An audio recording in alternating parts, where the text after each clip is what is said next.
As Nigeria edges closer to the 2027 general elections, one figure continues to dominate political conversations, not through declarations, slogans, or noisy rallies, but through silence and strategic ambiguity. In Nigerian politics, silence can be louder than speeches. And Peter Obi is playing chess while others play checkers.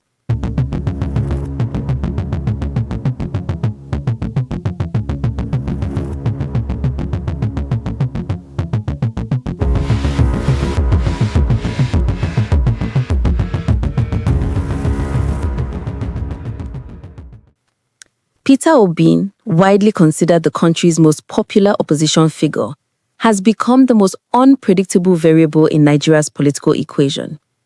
While most expected him to make an early announcement about his 2027 ambitions and the platform through which he would contest, Obi has instead chosen a more calculated route, withholding his party affiliation while growing his nationwide support base through grassroots engagement, civic mobilization, and economic advocacy.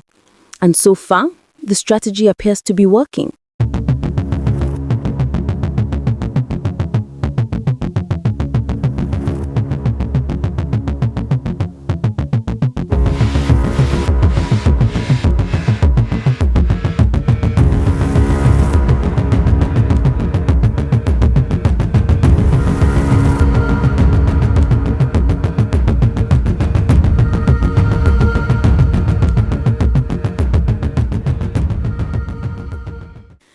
In Nigerian politics, timing is everything, and Obi seems to understand this better than most.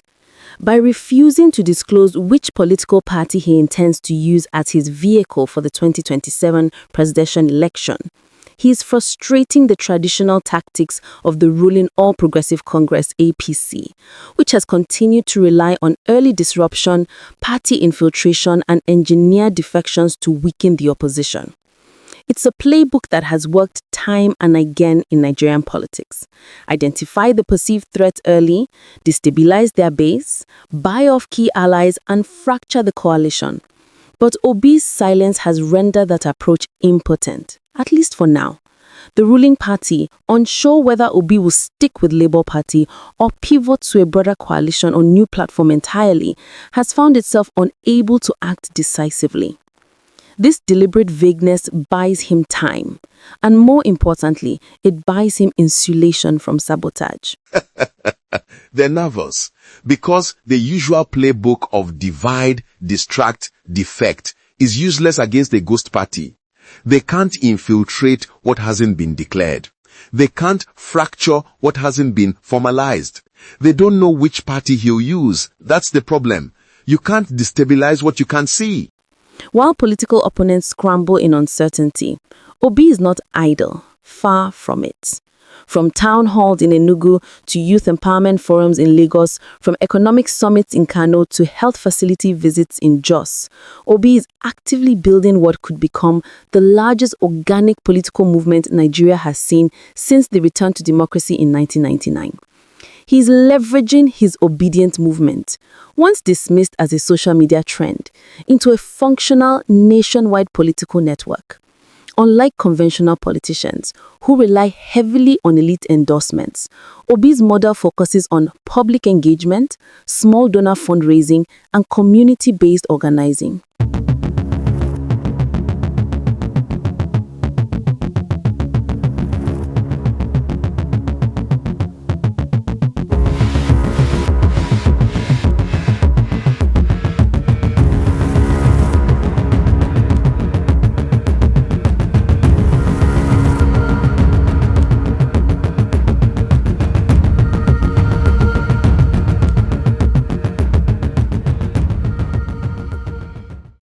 His campaign is less about building a party and more about building a people-powered movement that can plug into any platform.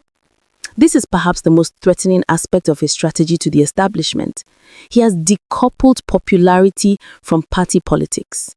And in a country where trust in political parties is at an all-time low, that's a potent advantage.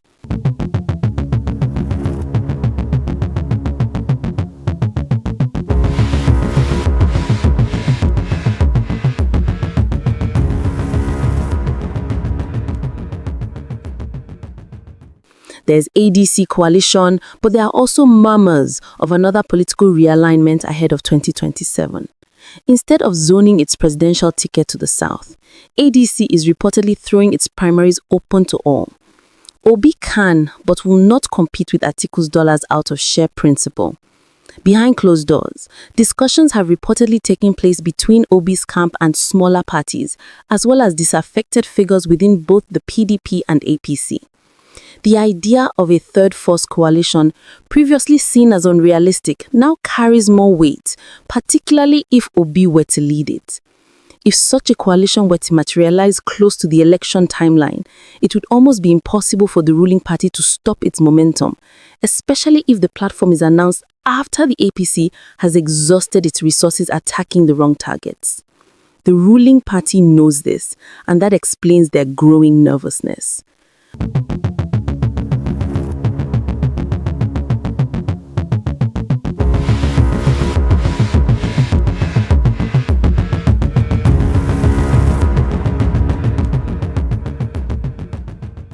Obi's approach is not without risk.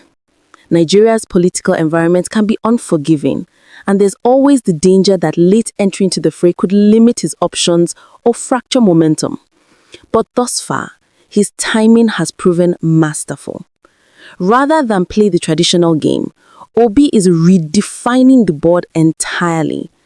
By focusing on civic education, policy advocacy, and issue-based engagement, he's appealing directly to the electorate, bypassing the traditional gatekeepers who have dominated Nigerian politics for decades.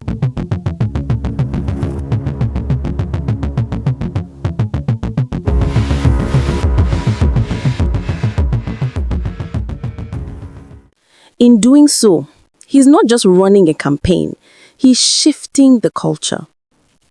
If Peter Obi makes it to Aso Rock in 2027, political historians may look back on this period, the season of silence, as the defining moment in his journey. A moment when he kept the political caste guessing while methodically building a movement from the ground up. His strategy, quiet, calculated, and people-centered, could prove to be the smartest political play in modern Nigerian history. Whether it will be enough to overcome entrenched interests, structural challenges, and the unpredictable chaos of Nigerian elections remains to be seen. But one thing is clear. Peter Obi is not just preparing to run, he is preparing to win. And the ruling party knows it.